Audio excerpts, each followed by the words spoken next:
অবরুদ্ধ নিশীথ তেজস্মিতা মুর্তজা। আজকে রয়েছে ৫৫তম পর্ব। গল্প পাঠে আছি আমি তারিফ। মিস ক্যাথেরিন সংসার ত্যাগী, ধর্মভীরু ও নরম মনের সরল নারী। এসব হিংস্রতাকে খুব সহজে নিতে পারছিলেন না। একটু একটু করে বুঝতে পারছিলেন তার সম্মুখে বসে থাকা নারীটি এমন শামুকে খুলসে আবদ্ধ কেন। কি দেখে এই সময় এসেছে মেহজাবিন তা মেলাতে মেলাতে খেয়াল করলেন মেহজাবিন আনমনা হয়ে উঠেছে। জিজ্ঞেস করলেন, কি ভাবছ? মেহজাবিন চোখ তুলে তাকালো। মাদাম, আপনি সেদিন জিজ্ঞেস করেছিলেন না আমার অনুশোচনা আছে কি না? সেদিন হয়েছিল, আজ অবধি পিছু ছাড়েনি তা। তরুর মৃত্যুর জন্য নিজেকে দায়ী করছো? দায়ী তো আমি, নেভার মাই চাইল্ড। মেহজাবিন মলিন হাসে। পলাশ আমার ক্ষোভটা ওই নিষ্পাপ নিরীহ মেয়েটার ওপর ঝেড়েছে। জয়ামির অনেকবার প্রোটেক্ট করেছে আমায়, তাই পলাশ আমায় কাছে পৌঁছাতে পারেনি। আর তার সবটাই পরোক্ষভাবে তরু হয়েছে। সেদিন না আমি পলাশের ডেরায় যেতাম, না শেষ অবধি জয় আমিরের সাহায্য দরকার হতো, আর না তার জের ধরে এতগুলো দিন পর ওই নাজুক মেয়েটা। It's your misconception girl. তুমি তরুর জন্য অতিরিক্ত ট্রমাটাইজ হয়েছ, যে কারণে নিজেকে অপরাধী ভেবে খানিকটা বোঝা কমাতে চাইছ। আমি শুধু ভাবছি জয়ামির কি করেছিল এর প্রেক্ষিতে। মেহজাবিন ক্ষীণ হাসল। তার কাছে আশা করছেন কিছু? আপনি কি অধর্ম করতে চান মাদাম? মাদাম মুচকি হেসে ফেললেন। আশা তো তুমিও করেছ, ওর উপর আশা না করা যায় নাকি? মেহজাবিন ভ্রু কুঁচকাল। আপনি কি বশীভূত হয়ে পড়েছেন সেই খল লোকটির দ্বারা মাদাম? মিস ক্যাথেরিন চুপচাপ চেয়ে থেকে কেবল মুচকি হেসে বললেন, অধর্ম? না, অধর্ম কেন বলছো? জয়ামিরকে এক শব্দে বর্ণনা করার সাধ্যই আমার নেই। তথাপি something has distinctive feature on him, right? Can you ignore that? He is not just a sinner, but also something more. You can't avoid his offence also madam. Nonetheless words? Miss Catherine তাকিয়ে রইলেন। মৃদু হাস্য চেহারা ওনার, সরল শুদ্ধ চাহনি। তরুর লাশ নিয়ে যাবার পর অন্তু সোফাতে বসেছিল। মাগরিবের আজান শেষ হয়েছে তখন। তরুর মা চিৎকার করে কাঁদছিলেন। অন্তু চুপচাপ বসে রইল। তার চোখে পানি নেই, কিন্তু মস্তিষ্কের পীড়ায় নিঃশ্বাস গ্রহণও অসহ্য হয়ে উঠেছিল। চোখের স্মৃতি অন্তুকে কঠিন ভোগান্তিতে ফেলেছিল। পোস্টমর্টম করতে দেয়নি জয়। যে পুলিশ বোঝাতে এসেছে তাদের বাপ মা একাকার করে বকে দিয়েছে। শেষে থানার ওসি এলেন, বললেন, দেখো, আইনকে তাদের কাজ করতে দাও। জয় শান্ত স্বরে বলল, আপনার আইনকে বহু আগে ঠাপাই রাখছি স্যার। আমার কাছে আইনের কথা না বললেই না। আমরা যদি বিচার না চাই, আমাদের কোনো অভিযোগ নাই। ও ধনের কেস ফাইল হয়েছে, আর 1000টা ফাইলের মতো ওইটাও জমা রাখেন গা। থানার আলমারিগুলো কিসের জন্য? এরপরের কথা কাটাকাটির কাজটা হামজা করেছে, নয়তো একটা তাণ্ডব শুরু হয়ে যেত।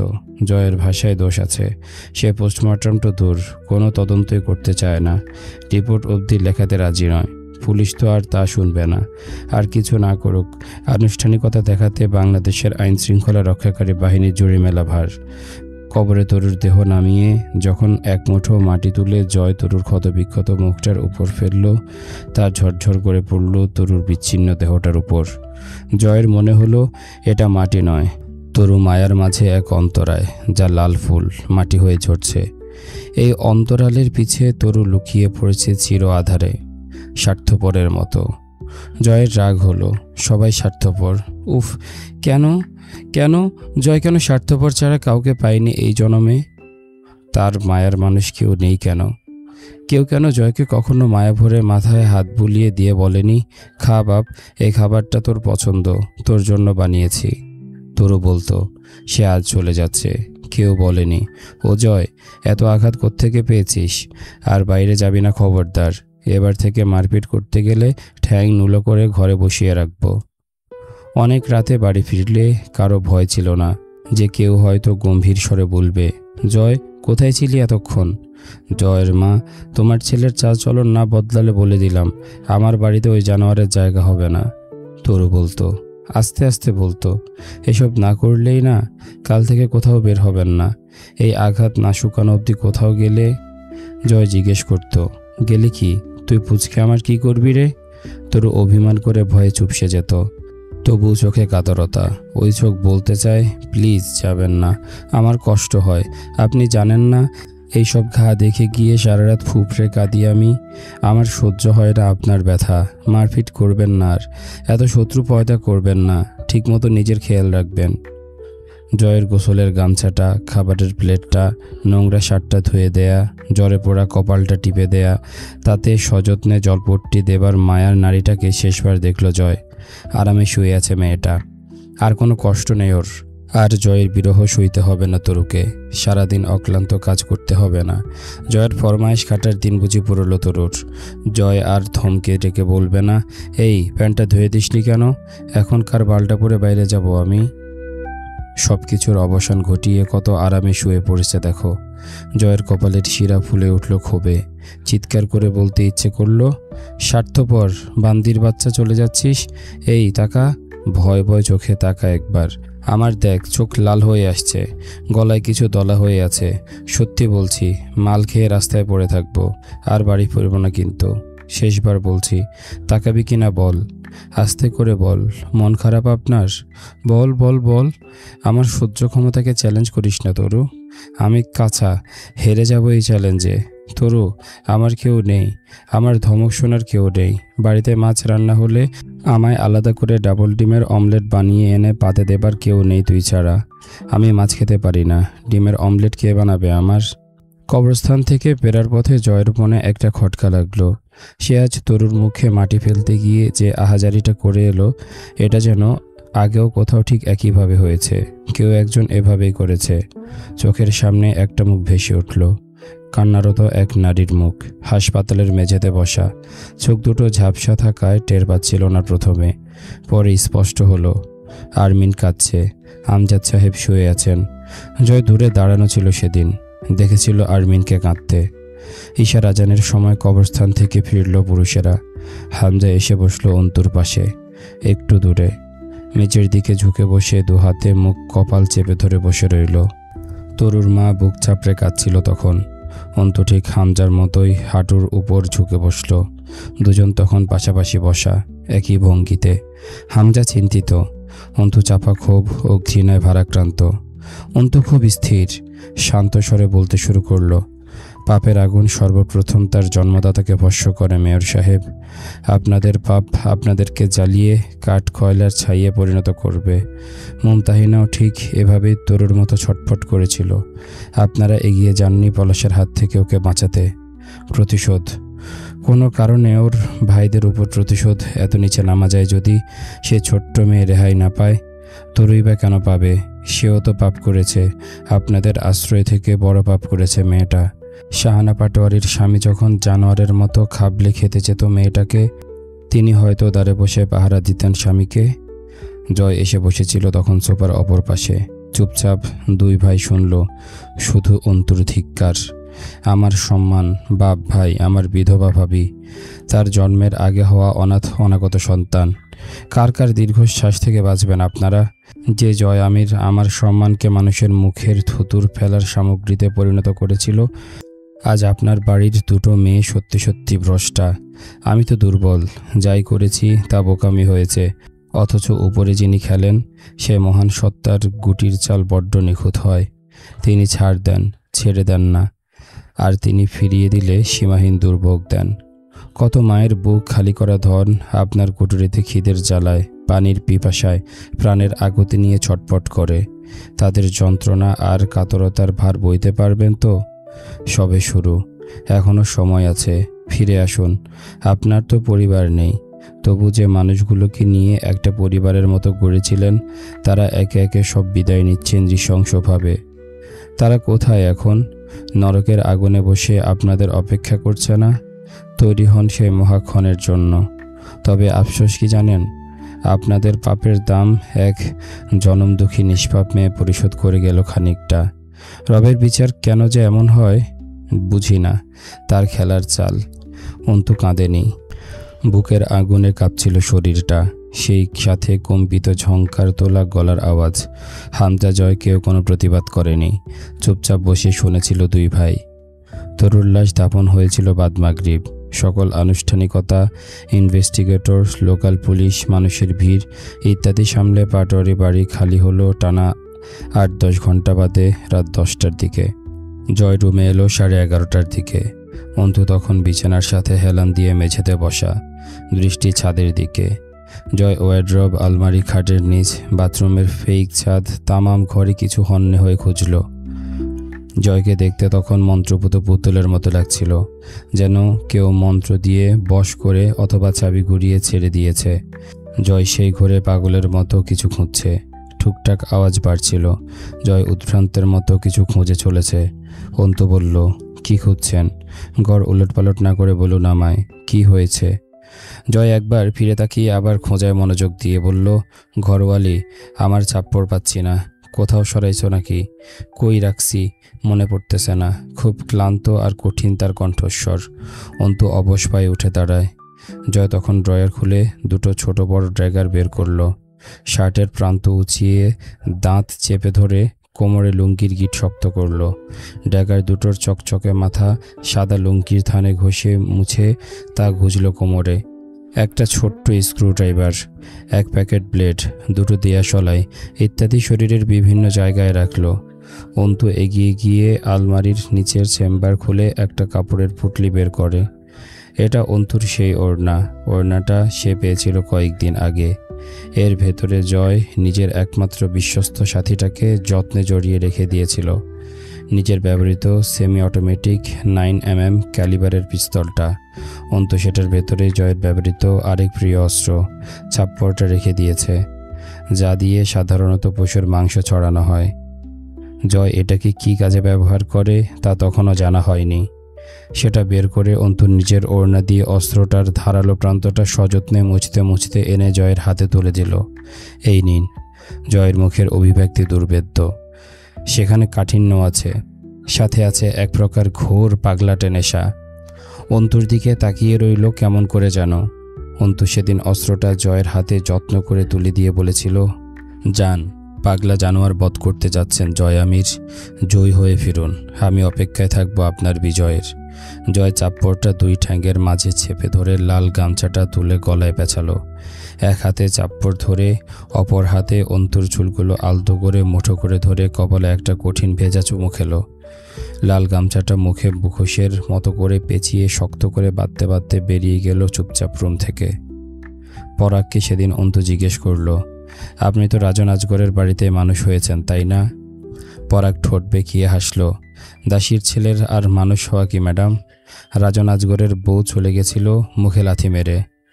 রাজন আজগর শুদ্ধ পুরুষ নয়, তার দ্বিতীয় বিয়ের দরকার নেই, আর সেক্ষেত্রে জায়েজ একটা পুত্র সন্তান হবার সুযোগও ছিল না যে তার উত্তরসূরি হতে পারে। অন্তু বুঝল, তবু বলল, আপনি তো ছিলেন, উত্তরসূরি আপনি হতে কেন পারেন না? তার ওরসে জন্ম আপনার, সে চরিত্রহীন, তাই আপনার মাকে বিয়ে করেনি। আপনি এত অজ্ঞ নন ম্যাডাম। শোনেননি, রাজারা দাসীর সাথে নষ্টামি তো করতো ঠিকই, কিন্তু সেই সব সন্তানেরা দাস হয়েই রয়ে যেত। সিংহাসনের ভাগ কিন্তু বিয়ে করা রানীর সন্তানদেরই। হাজার হোক, পলাশ রাজনেরই ভাইয়ের ছেলে, ওরই রক্ত, আর আমি দাসীর গর্ভের জারজ সন্তান। আমি দাস হয়ে রয়ে গেলাম পলাশের। আব্বুর স্কুলে পড়তেন আপনি, পড়ালেখা কে করালো?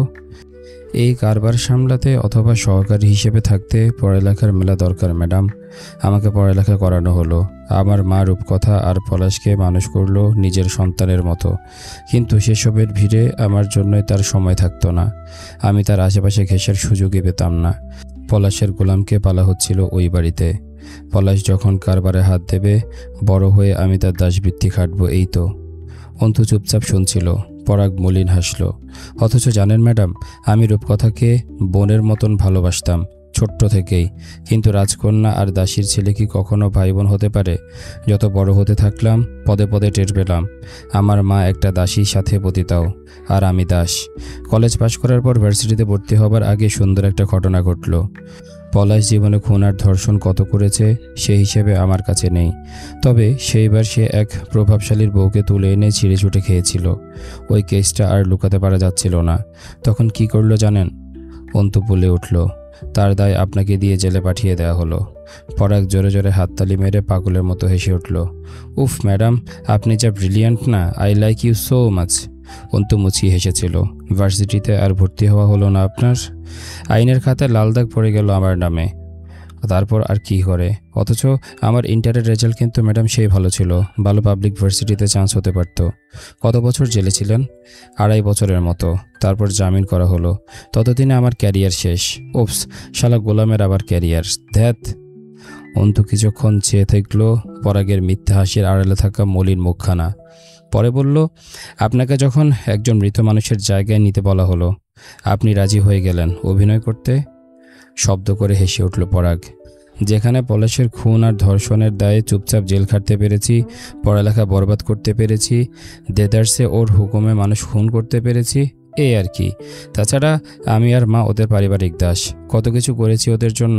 এ সামান্য অভিনয়টুকু কি এমন? অন্তু মাথা নেড়ে সায় দিয়ে বলল, তবে যাই বলুন, আপনার কথাবার্তা এবং চালচলনে কিন্তু আপনাকে মোটেও মাত্র ইন্টার পাস লাগে না। বেশ উন্নত একটা ব্যক্তিত্ব আছে আপনার, কাজে লাগাতে পারেন, একজন ভালো মানুষ হতে পারেন। প্রশংসা করলেন। উফ, জীবন ধন্য এই পরাগের। ক্ষমা করতে পারবেন আপনি আমায়? অন্তু যেন শেষ কথাটা এড়িয়ে গেল, তাতে বোঝা গেল তার দৃঢ়তা। ক্ষমা, এই শব্দটাকে অন্তু এড়িয়ে চলে। সে নিজের আপন ভাইকে ক্ষমা করেনি আজ অব্দি, পরাগকে কেন করবে? প্রশ্নই ওঠে না। তা বুঝে পরাগ হাসল মাথা নিচু করে। সেদিন সে এগিয়ে যায়নি পলাশের হাত থেকে এক রমণীকে বাঁচাতে। জয় আমির দান মেরে দিয়েছে। তার হাত পা দাসত্বের বেড়িতে বাঁধা না থাকলে কি সে যেত আর এই চমৎকার বুদ্ধিমতী মেয়েটিকে জিতে নিতে পারত? কে জানে। অন্তু সব এড়িয়ে কেবল বলল, চলে যান এসব ছেড়ে ছুড়ে। খেলা শেষ না করে না। অন্তু ভ্রু কুচকালো। খেলা? পরাগ কুটিল হাসল। পলাশের দাসবৃত্তি আর নয় ম্যাডাম, একে একে গুড়িয়ে চুরছুর করে দেব আজগর প্রপার্টিজের কারবার। এরপর নিরুদ্দেশ হব চিরকালের জন্য। শেষ দেখা হলো আজ ধরুন আপনার সাথে। অন্তু একটু অবাক হয়েছিল। আপনি কি জয় আমিরকে সহায়তা করেছেন? না করার কি আছে, আমি পলাশের ঘরের শত্রু বিভীষণ। আমি ম্যাডাম অত খারাপ নই।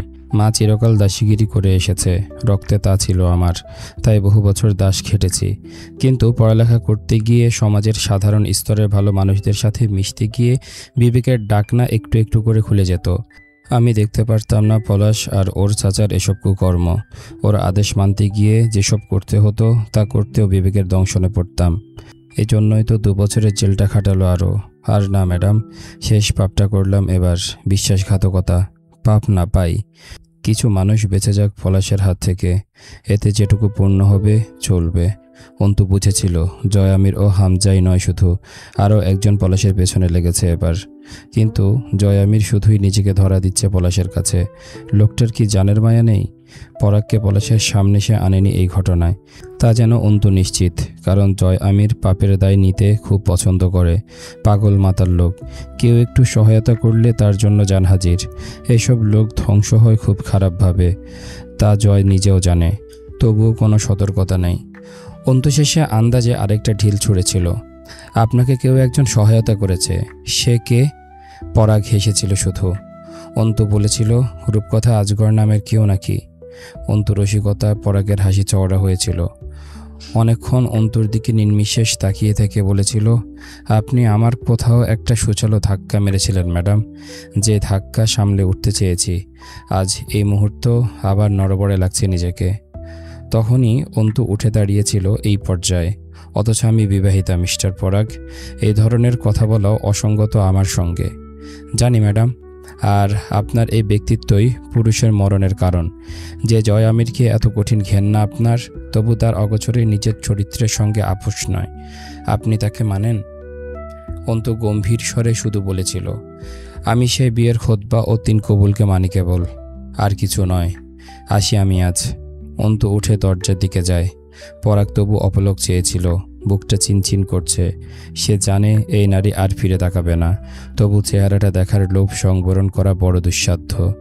পরাগ জোর করে বসে রইল, সংযমের বাঁধটাকে শক্ত করে বসে রইল। এগিয়ে গেল না, নারীটিকে বেরিয়ে যেতে দিল। বুক ছিঁড়ে যাচ্ছে, এই ক্ষত বরাট হয়ে যাবে, তবে এই মুহূর্তে বড় ভোগান্তিতে ফেলছে। এটা তো বিরহ নয়, প্রবাহ। পরাগ হেসেছিল। অন্তু বেরিয়ে এলে জোরে জোরে শব্দ করে হেসেছিল। রাত 4:30টার দিকে জয় ফিরেছিল সে রাতে। ফজরের আজান শোনা যাচ্ছে দূর মসজিদ থেকে। ঘোর অবরুদ্ধ রাত, আকাশে চাঁদ নেই। চাঁদটা মেঘের আড়ালে লুকিয়ে সে রাতে বোধহয় জয় আমিরকে সুযোগ দিয়েছিল লৌহ রঙে হাত রাঙাবার খেলায় মত্ত হতে। সেই ভোররাতে রক্তে শরীর ধুয়ে সদর দরজা পেরিয়ে ঢুকল জয় আমির। আলো আধারির সদর ঘরটায় তার চিপচিপে কঠিন অবয়বে পেটানো লুঙ্গি পরিহিত দেহটার লম্বা ছায়া পড়ল। সদর দরজার এপারে এগিয়ে দেয়াল ঘেঁষে রক্তাক্ত চপ্পরটা থপ করে ফেলল। ধাতব অস্ত্রের ঝনঝনানিতে চমকে উঠল অন্তু। চাপ্পরটা মেঝেতে পড়ার সাথে সাথে চাপ্পরের গায়ে লেগে থাকা রক্ত ছিটিয়ে পড়ল মেঝের সাদা টাইলসের উপর। অন্তু শান্ত পায়ে বেরিয়ে এলো রুম থেকে। জয় আমির ফিরেছে, স্বীকার না করে ফেরেনি। দৃঢ় বিশ্বাস অন্তুর। সে জানে জয় আমির স্বীকার করায় ওস্তাদ। ঠিক যেভাবে চায়, পরিস্থিতি যেভাবে প্রভাবিত হয় তার অনুকূলে। এটা জয় আমিরের স্বতন্ত্র বৈশিষ্ট্য, অথবা জৌলুস অর্জন। হামজা বসে আছে তখনও সোফাতেই। তার অপেক্ষার অবসান হলো।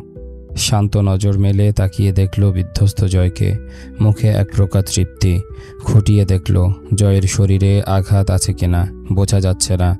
তবু হামজা জানে জয় শিকারে গেলে আঘাতপ্রাপ্ত হয় না। সে যতবার আঘাতপ্রাপ্ত হয়েছে নিজে সারেন্ডার করে জেসে পড়ে মার খেয়েছে, তবু আইনের কর্মকর্তাদের কাছে নথি স্বীকার করেনি। যা মুখে এসেছে বকে গেছে। উত্তর দেবার সময় একবারও চিন্তা করার অভ্যেস নেই। কি পরিণতি হবে, সামনে কে, কি হতে পারে তার সাথে, সেসবের ধার না ধারায় জীবনের আঘাতের কমতি অন্তত নেই দেহে। এই গুণটা জয়ের বউয়ের মাঝে আছে। সব হারাতে রাজি, তবু ভিত নড়তে দেয়া যাবে না। হামজা আস্তে করে বলল, গোসল করে আয় এখানে। চোট পেয়েছিস কোথাও? কথা বলল না জয়। কপালে মাটি, চোখ দুটো শান্ত স্থির। গড়ি দেখল সে চোখ তুলে। হাতের ছটের বস্তাটা হাত থেকে ফেলে দিল। এখনো বস্তার নিচ দিয়ে ঘন লাল তরল ছুঁইয়ে ছুঁইয়ে দু এক বিন্দু মেঝেতে পড়েছে। সাদা ধবধবে লুঙ্গিখানা রক্তে ধুয়ে উঠেছে। মুখে বাঁধা গামছাটা তখন মুখ থেকে নামানো, গলায় ঝুলছে। মুখ, গলা, হাতের কোণে অবধি রক্তের ছিটা। তার উপর কাঁচা মাটির আস্তরণ, লুঙ্গিতে মাটি ভরা। গলার লাল টকটকে গামছাতেও মাটি, ঘাম, রক্ত। হাতের কবজি অবধি মাটিতে ঢাকা। নখের ভেতর মাটি, খুবলে মাটি খুঁড়েছে বোধ হয়। রক্তের সাথে মাটি মিশে একাকার পুরো শরীরটা। চাপ্পরের ধারালো দিকটায় শুকনো রক্তের উপর এখনও অল্প স্বল্প আধ জমাট বাঁধা রক্ত। পায়ের চামড়ার স্যান্ডেলটা বস্তাতে বোধ হয়। খালি পায়ের গোড়ালির উপর অবধি মাটি। সেই মাটিতেও তাজা রক্ত মিশে আছে। সেই মাটি পায়ের তালু থেকে ঝরে মেঝেতে ছড়াতে ছড়াতে রুমে ঢুকলো। গামছা দিয়ে আরেকবার ঘাম ও রক্তে একাকার মুখটা মুছে গোসলে ঢুকলো। এই ছিল আজকের পর্ব। কেমন লেগেছে তোমাদের কমেন্ট করে জানাও। দেখা হচ্ছে পরের পর্বে। ততক্ষণ পর্যন্ত সবাই ভালো থাকো, সুস্থ থাকো। আজকের মতো আমি তারিফ এখানে বিদায় নিচ্ছি।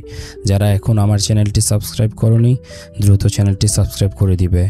আর যারা অলরেডি সাবস্ক্রাইব করেছো তোমাদের সবাইকে ধন্যবাদ। আল্লাহ হাফেজ।